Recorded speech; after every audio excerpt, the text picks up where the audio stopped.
Welcome to a splice of life science marketing, your go-to show for life science marketing professionals in biotech, medtech, and diagnostics. Join us for sharp, strategic conversations that turn cutting-edge insights into real-world marketing advantage. I'm Matt Wilkinson. And I'm Jasmine Gray.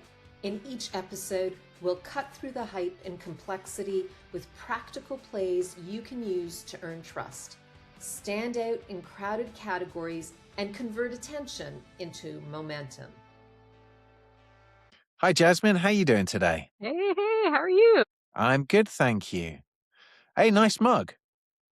Oh, thank you. Thanks. It's ages old from Corning. And so is it made with glass? Good one. No, it's a ceramic mug, and it brings me back to my days in the lab. Nice. Speaking of which, today's episode is all about beta programs and taking products to the lab. Exactly. You wrote a really interesting blog with quite a provocative title saying your beta program is lying to you. So I'm looking forward to diving into where the lies are coming from. So I want our listeners to think back to the last beta program they ran. The sites completed the study, a KOL sent a positive note. Nobody filed a reproducibility complaint. You called it validation and moved to launch. Then, 3 months after launch, your field application scientist hit an edge case none of your beta sites ever flagged. The problem could have been found out, but the program wasn't designed to identify it. Today, we're going to be debating a framework that you outlined for designing beta programs and argue that the brief, the environment, and the debrief are all controllable by the product manager. And they're all levers that are easily within the realms of making sure that essentially the experiment of the beta program is set up exactly the way to find out these edge cases. I'm looking forward to diving into this. Go for it. So you say a brief with a 3-to-1 ratio of strengths to stress tests asks is a sort of a testimonial request. And I think this sort of hints at most organizations trying to find out the value that the new product's going to deliver rather than trying to find out the problems that people may encounter with it. Most beta sites are recruited through existing relationships where you already have a good relationship, you already have credibility, and the product manager has a limited authority to sort of demand critical evaluation.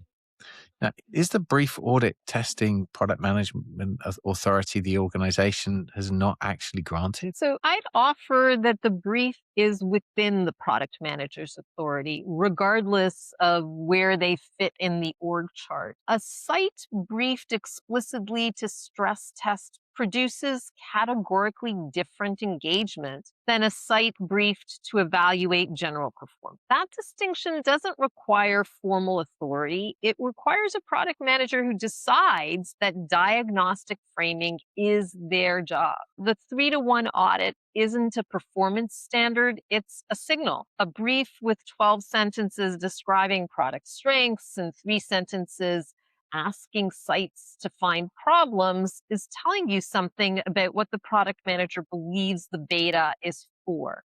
If the brief reads as a confidence document, the program will run as a confidence program. You're basically setting up those expectations. The sites most valuable to your commercial claims are scientific collaborators, not QC subcontractors. When they understand that candid negative findings will shape the product, they engage differently, and that shift starts with the brief. Yeah, it's interesting, isn't it? Because the relationship really matters maybe more than the brief framing in many ways. A product manager who pushes too hard on stress test language with a valued collaborator risks damaging that relationship and maybe even reputation, surely. Do we not need to be diplomatically sort of framing areas of uncertainty as conditions we'd like you to stress test? Quite a bit different from sort of genuinely inviting negative findings.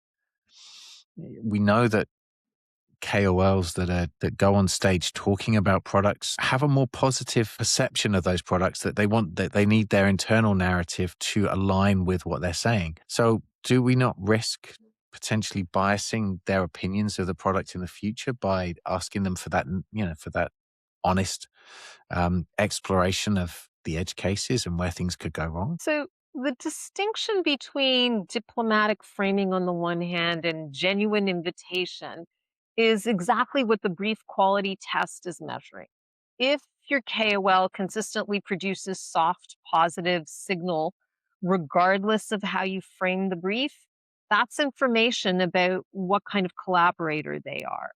A KOL reference built on a comfort driven program is a commercial liability, frankly. A KOL reference built on a program that stress tested hard conditions and confirmed performance anyway, that's a real durable asset. The brief framing isn't the only variable, but it's the only one that the product manager controls before the program runs.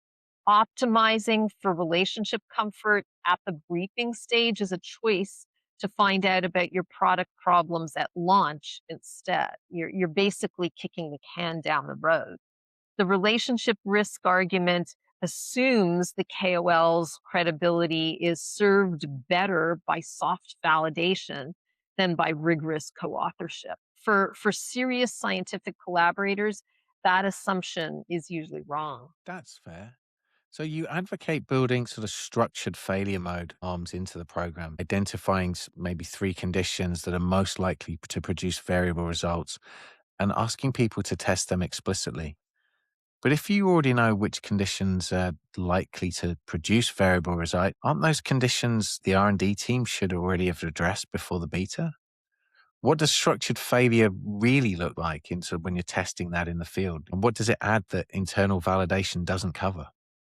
This is a really important point that I think a lot of folks miss. Internal validation and beta serve very different evidentiary functions. Internal validation tests whether the product works under controlled conditions. Beta tests whether it works under conditions you can't replicate in R&D, an operator's skill range, sample type diversity, instrument configuration variability across customer labs. The conditions most likely to produce variable results at beta are not typically the conditions that R&D missed. They're the conditions R&D never tested because replicating a core facility director running complex tissue lysates with a less experienced operator just isn't possible in a controlled R&D environment. Structured failure mode testing is not a remediation of internal validation gaps. It's a stress test for the transition from controlled to field conditions. For example, a qPCR reagent that performs well on purified inputs and fails under degraded RNA inputs is not a product with an R&D failure. It's a product with an unlabeled use condition. Finding that at beta earns you a specific claim boundary, but missing it earns you a field quality crisis that I can guarantee your FASs don't want to have to deal with. I guess the question here is launch teams fund beta programs to generate claims evidence and to generate it on schedule. A product manager who designs an additional beta arm to test degraded RNA inputs, for example, is adding time and site coordination to a program that commercial leadership has already scoped as tightly as possible. The implicit assumption is the failure mode testing is that the problem found is fixable before launch. But if the failure mode arm surfaces a formulation issue that requires a 3-month remediation cycle, has the product manager protected the launch or have they just delayed it? Commercial teams remember delays. They don't always remember the justification that came with them. So I completely agree that you don't want to put KOLs in a position where they're saying something that this is the best thing since sliced bread and all of a sudden somebody says, hey, but you can't toast it. But is this one of those things where we got to be careful about the culture in the organization? So the formulation issue doesn't disappear. If the beta doesn't find it, it surfaces in customers' hands 3 to 6 months post-launch. You end up with an accumulation of field reports until the pattern is visible enough for action. At that stage, remediation includes FAS's time, customer relationship repair, and credibility damage to every claim made on data that didn't hold. The 3-month fix before loss to launch likely costs a fraction of that. The framing for the launch team is not we added a beta arm. It's we identified a failure mode, confirmed it occurs under specific conditions, and can now make a claim boundary that's commercially defensible instead of vulnerable. That's a launch risk removed, not a delay added. Yeah, the political challenge is real. I can't overlook that. The response to it is in the framing, not in avoiding the program design. It sounds like it's almost a brand protection play as much as anything else here, which is really interesting to see that a beta test could actually be a brand protection play. But you also highlight that when negative findings come back, that the instinct can be to attribute them to operator error or non-representative samples, and that product managers should assume a product issue until proven otherwise. But in life sciences, distinguishing a genuine product failure from a site-specific operator problem is hard. To assume product issue first, is that the right default, or does it create its own bias, sending teams on remediation cycles for problems that were not actually the product's fault? The default isn't assume product issue regardless. It's before reaching for any explanation, ask whether this finding would reoccur in a customer's hands. If the answer is possibly yes, it could be a product issue until the evidence says otherwise. That's a different default from assume operator error, and it's a different default from assume product issue regardless. The reason to set the default toward product investigation rather than operator attribution is asymmetrical risk. If you investigate a finding and conclude it was genuinely operator specific, you've spent time and confirmed the product is clean. If you attribute a finding to operator error and you're wrong, you've launched with a known failure mode you chose not to investigate. Those are not equivalent errors. The first costs you a week of investigation. The second potentially costs you a field quality crisis. The blog isn't also not asking product managers to ignore context. A finding from a site that demonstrably ran the protocol incorrectly is different from a finding that appeared across two sites with no obvious procedural deviation.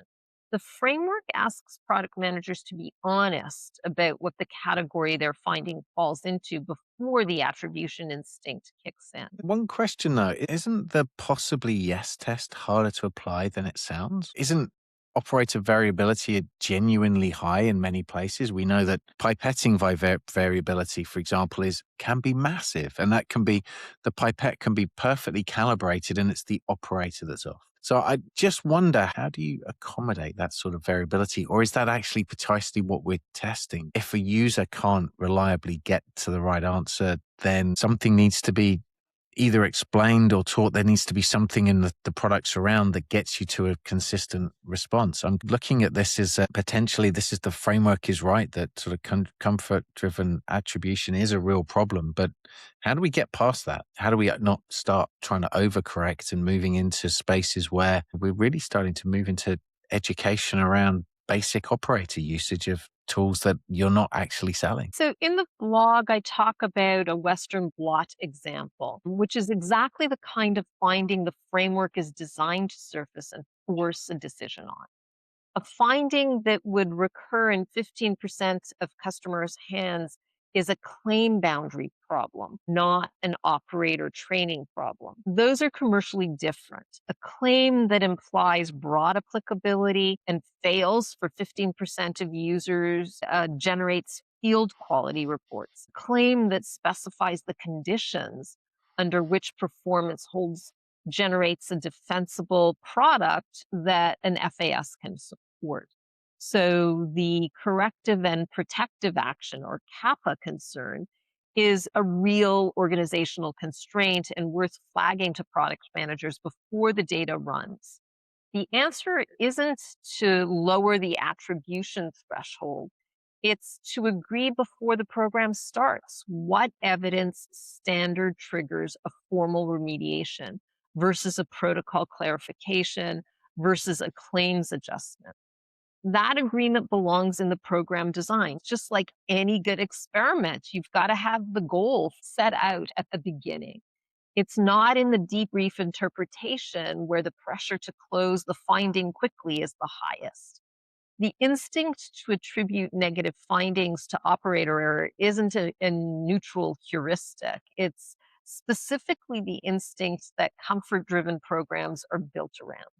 The framework challenges it because the cost of getting that attribution wrong is almost always borne by the customer. And that is absolutely the last thing you want to have happen. So here's where I land. The brief audit, the conditions gap test, and the structured debrief are all within the product manager's authority and remit.